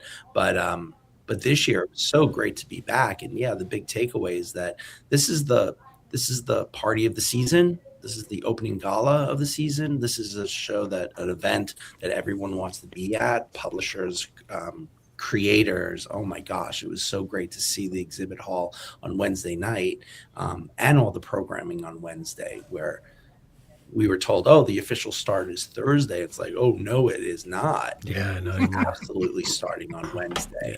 And I was saying, it is a bit of a love fest, and it is, it was great to be at ComicsPRO and get the support of the retailers, them happy to me be back, but also them happy I'm at Dark Horse and helping Dark Horse and them knowing that we're going to go in the right direction now. But ComicsPRO, and these type of things, it's always LobbyCon and the deals and conversations and people's friendships are being made in the hallways and at the parties and stuff. So 100%. That's my spiel. We really, speaking of being over capacity, we are way over time and we still have so much to do.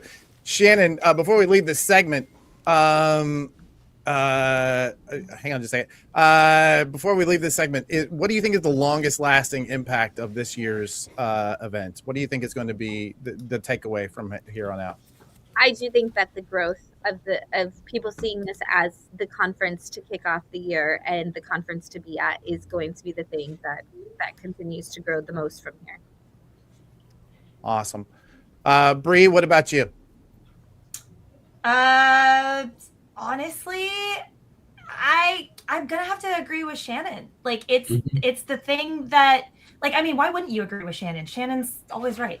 Yeah. I mean, but literally, like, it's the kickoff. It's like the thing that gets started. Like, it is always in my list of things that I must do as like convention touch points. And it's not a convention, it's a conference, but literally, like, it is the start of my con season when we're figuring out what to do. So, like, it sets the tone. Like, it's just great. You get a lot of really good information. Yeah. Stuart, what do you think? Yeah, I'm going to agree with them. It's a great opportunity for retailers to connect with with publishers to connect with the retailers. It's not the time to read solicitation texts, which I've noticed they weren't doing. It's great to make announcements, B2B messaging, get the feedback. And there was a lot of that this year. And really to have, talking to Marco and to hear that there were waiting lists to get in and into the place. And the creators want to be there and they understand it's important. We had Zach Kaplan sit at every roundtable to talk about his projects. And I think that helps. Beginning of the year and a little bit of the world on fire, but our house is strong and it's nice to see the support that the retailers are giving themselves and the industry.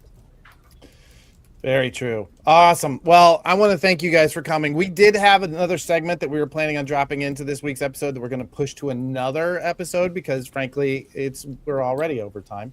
You're just going to have us all back, Adam. It's fine. We're going to have us all back. Was that my segment? Like, am I done? Yeah, yours. The little bit of lore about. We're gonna. You know what? We'll do a full lore episode because there's a number of people that we could do kind of similar things to what your story is, and I think that'd be a lot of fun. Awesome. All right. I'm gonna kick the publishers out of the room so that we can talk about sales figure. Thanks, guys. Really appreciate you coming by. Thanks so much.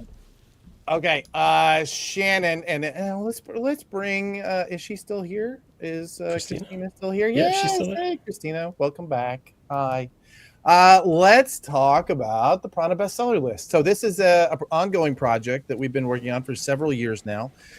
This is right now. It is our gathering together the sales data that we get from the POS systems and sort of POS systems of Managed Comics and Comic Shop Assistant. We're able to see some pre-order sales data. We're able to see subscription data, and we're able to see on-sale data. Today, we're going to be looking at last week's on-sale data. So that this is the actual products that went through POS systems, through the comic shops, single issue sales for the entire freaking industry. All right, let's take a look. This is the cohort. This is how we distinguish ourselves. Over 500. I think we're actually close to 600 stores, I believe we're closer to 80,000 consumers at this point. So 60. These are some older numbers we didn't get a chance to update, but this is growing every single week as these systems grow and as other people come on to help us kind of flesh this out. Why is that important? Because when you have a very small cohort, what you're looking at, one store can really set the entire number, all the numbers off. But when you put this many stores together, it's nearly impossible. You get a much better look at how the comics are selling into the stores. So let's look at them. This. Look at that. My That's God. A horse race right there. That That's a photo awesome. Finish. So there hasn't been a horse race like that in a long time. In a very long time. Right. DC has been leading. Although we've had weeks, Christina, where Marvel jumps way out ahead, but DC has just been keeping them at arm's length for so long. Image coming in almost like clockwork at 12 and a half. They generally are in that 12 to 14 range these days on these numbers. Let's see. Who do we have? We have Dark Horse and Ignition both on this list. Hope you guys are watching. Welcome back. Dynamite doing their thing. Oni Press, man, we keep talking about what an incredible turnaround that business is. And Titan and Dark Horse, Boom, all coming in at just under 1%. So a nice grouping of people. Does this indicate what you guys are seeing, Christina and Shannon? Let's start with you, Christina. Yes. For DCBS, IST, Dynamite, and IDW are switched, but it's pretty close. And then Titan and Oni are switched. So. Oh, interesting. Yeah. Yeah. And then once again, it goes to like, you know, even a somebody as big as DCBS, like even you have a much different view than the whole run, right? If you look at everybody together. Shannon, how does this work? How does this compare to what you're seeing and what you're hearing?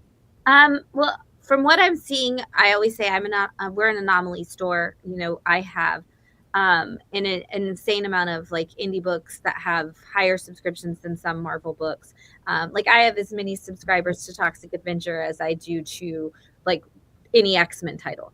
And so we're an anomaly in that sense, but we're seeing, you know, massive sales with DC as everybody else is, with not just the absolutes, but in general. But for us, Ignition is much higher than that on the list. For us, we have a minimum start point for every title from Ignition of 15 subs.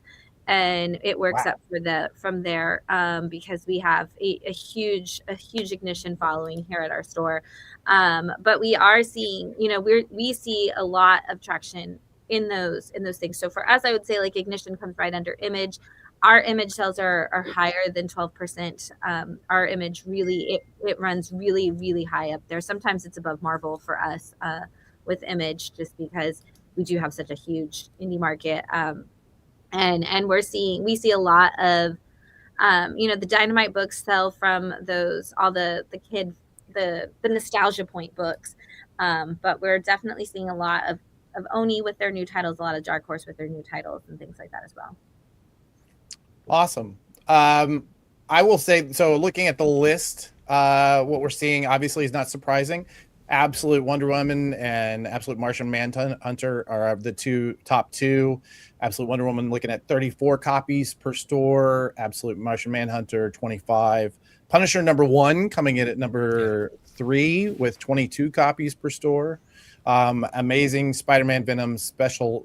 Amazing Spider-Man Venom Death Spiral coming in at 18 copies per store. Absolute Batman 17 still on there, even that's though from the week before too. That's from the week before. 15 copies per store sold last week, the week after it came out.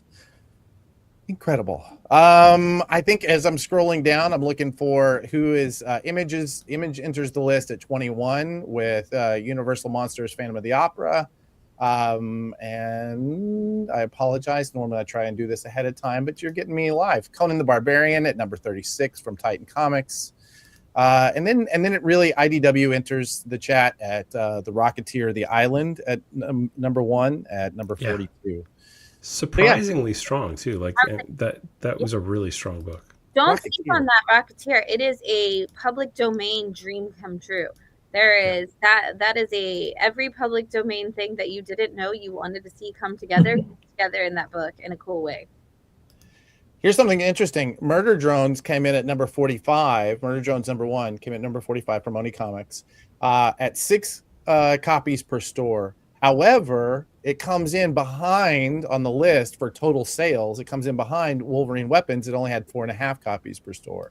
What this tells me is that there are stores that are killing with this, and other stores that just don't know what Murder Drones is. They don't have an 11-year-old like I do who knows who Murder Drones is, you know. So I mean, it's fascinating to see these sort of outliers come in and take on, you know, the big dogs, as it were. So yeah, awesome. What were did you have any favorites that we haven't talked about? Is Ted okay coming in at number 57? Thank you, Mad Cave Studios. So good. Murder Podcast at 61. Murder Podcast number 5 from our friends at Ignition. Oh man, what a good book that is too. That's such really good. I can't wait for that one to get turned into some kind of show or something, because it's such a good, such a cinematic story, as most Jeremy stories are. Jeremy Hahn is so good at telling you something you anticipate being a great thing. You know what wrapped really well was I really liked Rodney Barnes and Chris Sheehan working on a 30 Days of Night book together. Oh yeah, that was such a good choice for a team up on that for sure.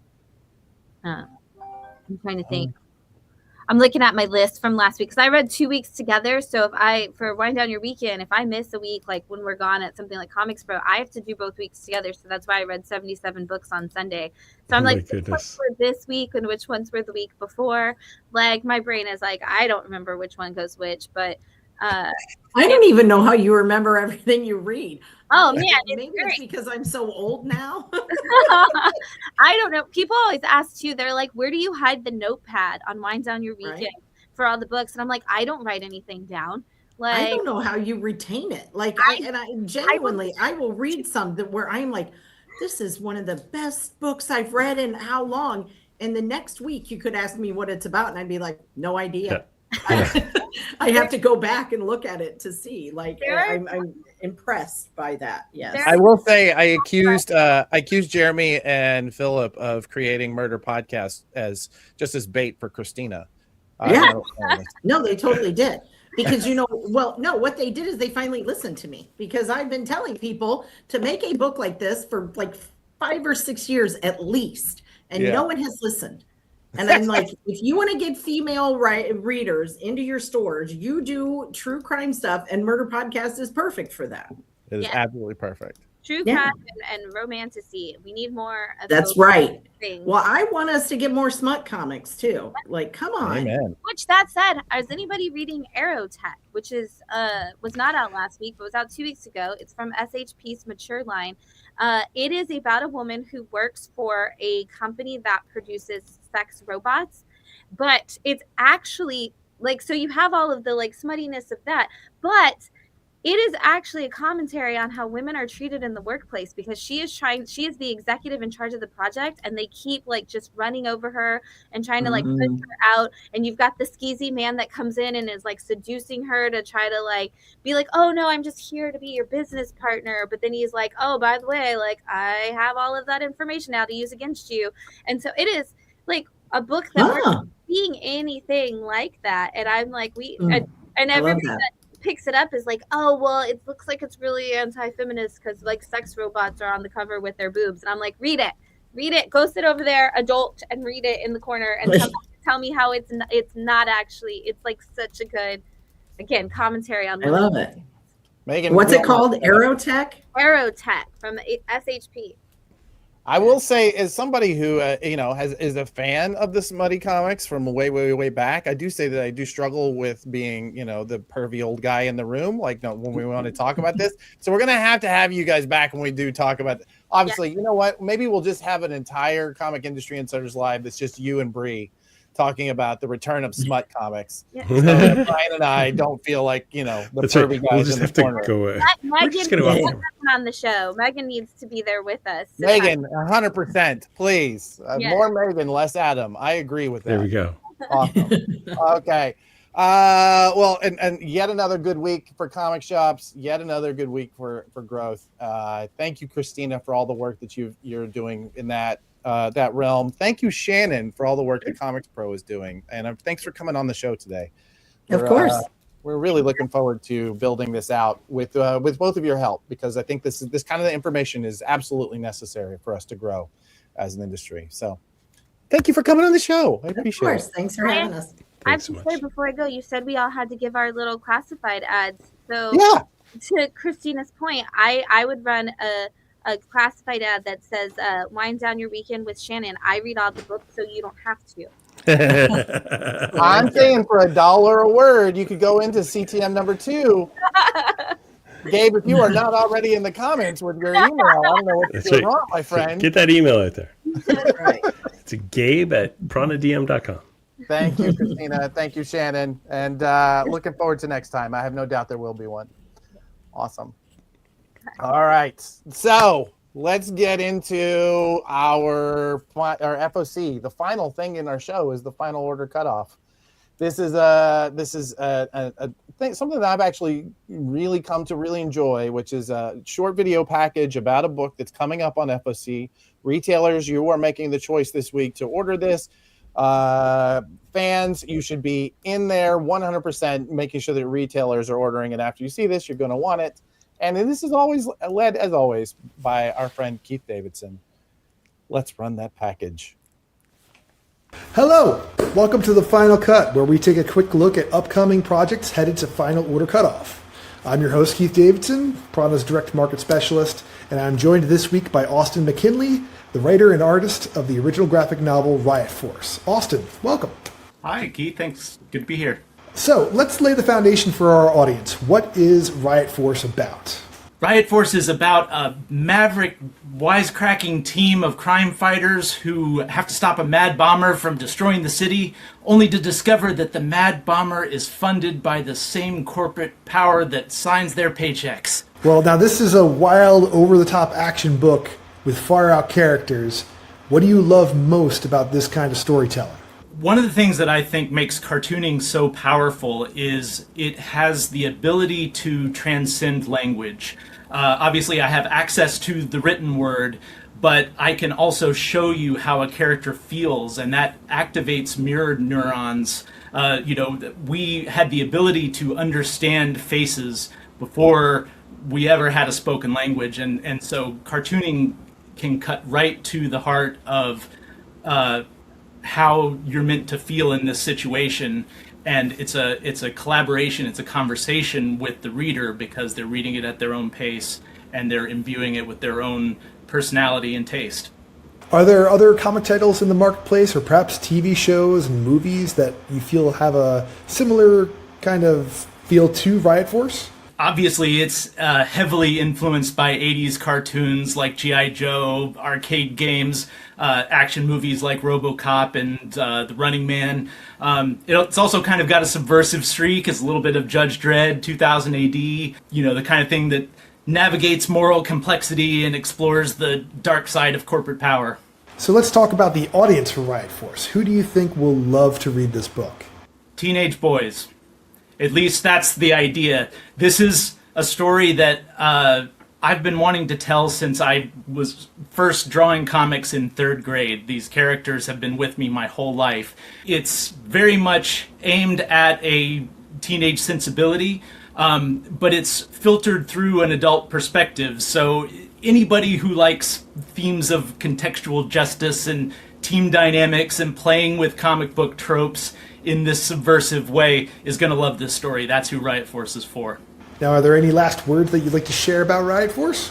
Just that this book is the culmination of nearly 40 years of creative incubation, 3 years of full-time nose to the drawing board work, and I'm so excited to partner with retailers to finally share it with the world. So a huge thanks to all the shops and bookstores that support truly independent original graphic novels. Austin, thank you very much. That's all for today, and we really appreciate you joining us on the Final Cut. Thanks for having me. And to our viewers, one last reminder that Riot Force, published by SourcePoint Press, will be hitting stores in April. Retailers, look for it in the Prana Publisher section of your distributor catalog and on FOC this coming Monday. Take care.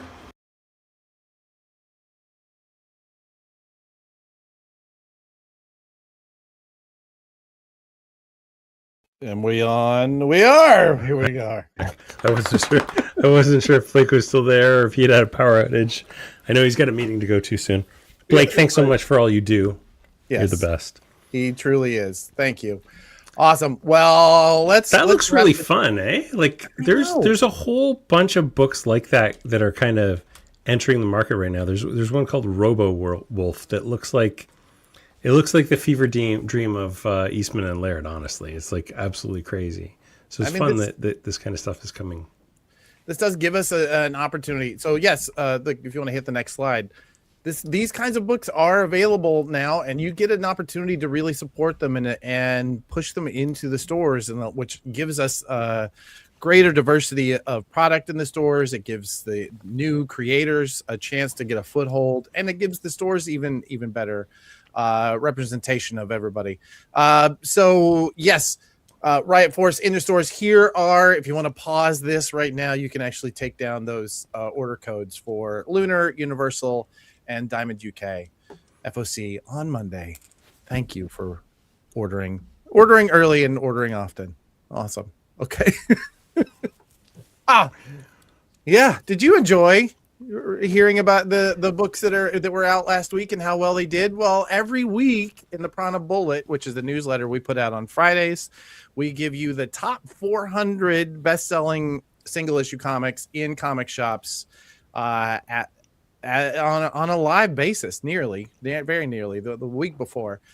We also run down all of the biggest news stories of that week, making sure that you get everything that you need to understand how the comics industry is thriving and surviving in this nutty landscape that we're all in. So yeah, the Prana Bullet, please do pranadm.com or snap a pic and go to the QR code. What else? I'm not going to promise this, but okay, after the show, you and I are going to talk about the possibility of putting that video somewhere, because I'm a little worried about copyright infringement on here, but there's no rules about emails, and maybe we can put it somewhere and people can see. Good idea. Breeze, huh? Perhaps if you sign up for the newsletter, perhaps you will see Breeze doing maybe not the best song in the world, but in fact, a tribute. Indeed. I'm going to try and channel.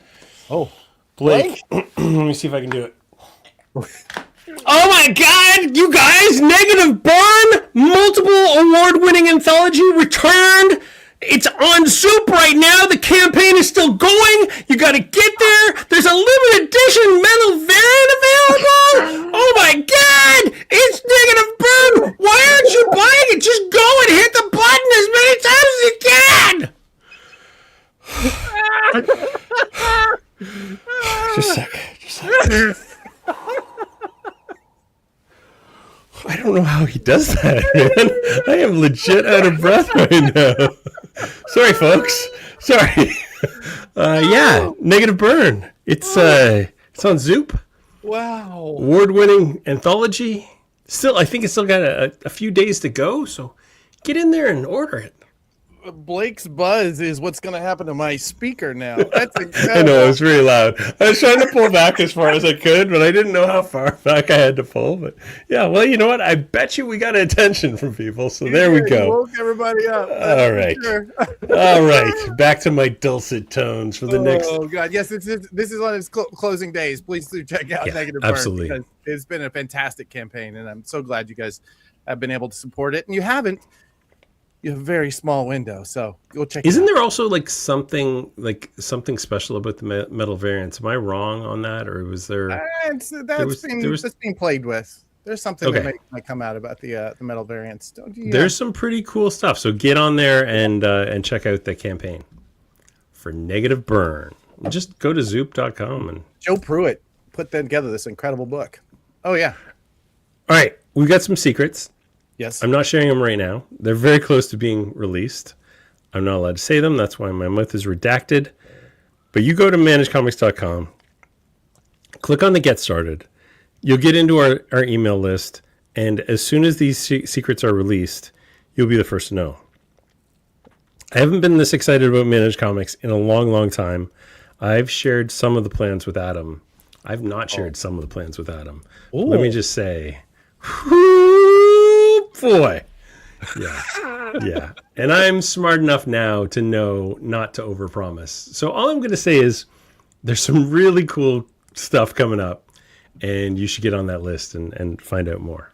Amazing indeed, Dirk. Amazing. There you go. Okay. Oh yeah.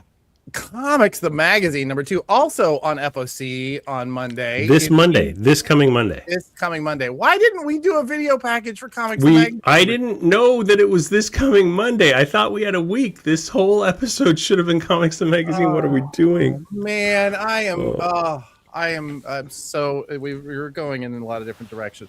I got the loud environment. Sorry.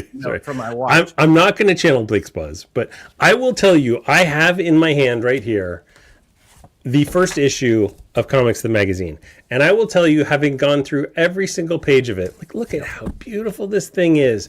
This is a gorgeous magazine. You guys want to have this. Look at that. Look at that chart. You need to have this thing. Oh, can we talk? Can we talk maybe, let's see, Will Comics the Magazine sell other comics for you? Yes, it will. Will Comics the Magazine help you know what is hot? Yes, it will. Will Comics the Magazine tell you who the best creators are? Yes, it will. Go. Buy more. Buy more of number 2. I want to say I really had planned, and I think we will. There was a problem with distribution that kind of screwed up our timing on this. All excuses. I mean, once you're a publisher, you're nothing but excuses, I guess.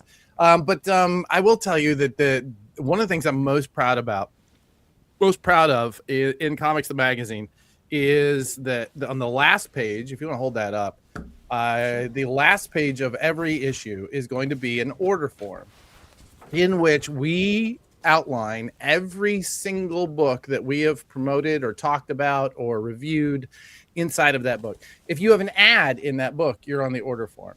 If you hand that, you can hand Comics the Magazine to anybody in your shop and know that it is going to be selling books for you. That's why we priced it in the way we did, so that you can give it away. Comics the Magazine, number 2, coming in hot. FOC on Monday. Look at that. You want to sell more comics? I mean, give people Comics the Magazine. This is what I'm saying. 100%. There you go, baby. I think we have another Comics the Magazine slide, right? I can't control the slides anymore. I know. I've got the whole. Do we not do? Oh, you know what? We also had a slide for. You know what? I'm going to say right now. I've been talking about classifieds. As the guy who works to. You are welcome. Oh, do we have the classifieds slide? We don't have a classified slide. All right, I thought we did. So my job really in this is to kind of put together, do the high level stuff. But this week I'm stepping in and I'm going to handle the letters for Comics the Magazine, right? And we're also putting together the classifieds for Comics the Magazine. You're going to be seeing a lot. If you follow me on social media, you're going to be seeing me talk a lot about classifieds, because I think dollar for dollar, it is the best value if you want to get in front of comic shops or comics people, period. $1 a word to get you in front of 100,000 comics fans. $1 a word. I don't know. I literally said that's too cheap. I know. Literally. Yes. Yes. They're back. Right. So let's go. Come to us. Let us know what you want your classified to be in number 2 this week. You only have this. Oh yeah, that's right. It was there earlier. Right there. There you go. That's the one. It was. So this week is our last chance to get into number 2 for the classified ad. So you want to drop a line to our good buddy. Gabe at pranadm.com. Wow. And Gabe's gonna drop his email in the chat right here. Gabe, go ahead, drop it. There you go. Excellent. Can we also talk about the fact that your classify ad is going to be designed by Rico Renzi? Yes. That alone is look at those things. Those you know what? Your classified awesome. ad is going to be a graphic that you can use in your online ads. 100% you can. Designed by Rico Renzi. That is a deal of his century. You're getting a Rico Renzi design for $25 at minimum. Yeah. I mean, seriously, come on. All right, classified.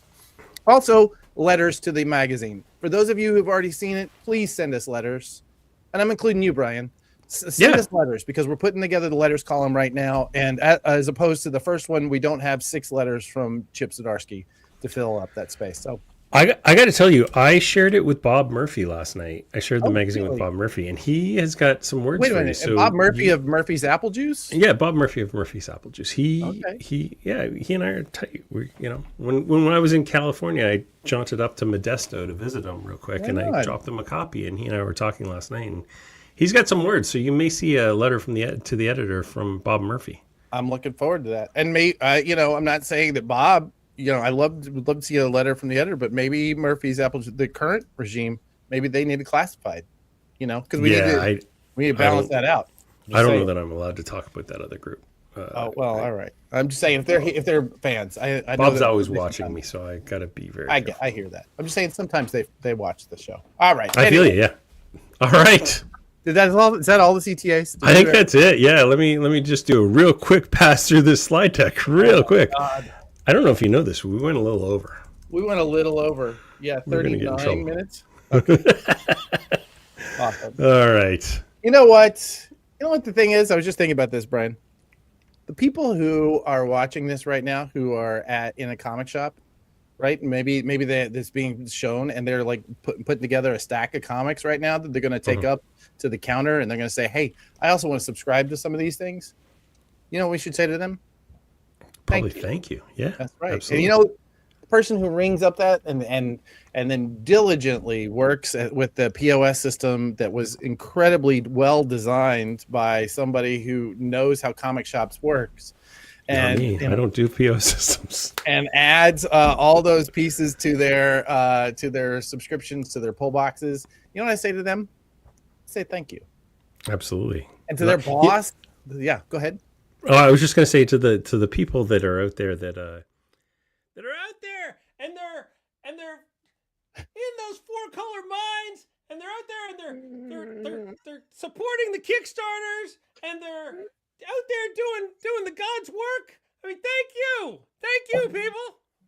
Thank you, Blake. And yeah, for those of you that are self-publishing, thank you. For those of you that are working publishers, like folks like Bree and Stewart, absolutely, and Morgana, thank you. You devoted a career that could have been spent somewhere else to selling and saving comics. Thank you. And to all of you, I get to say a really hearty thank you, because this week you did something special. You saved comics. Thank you. Namaste, y'all. Namaste.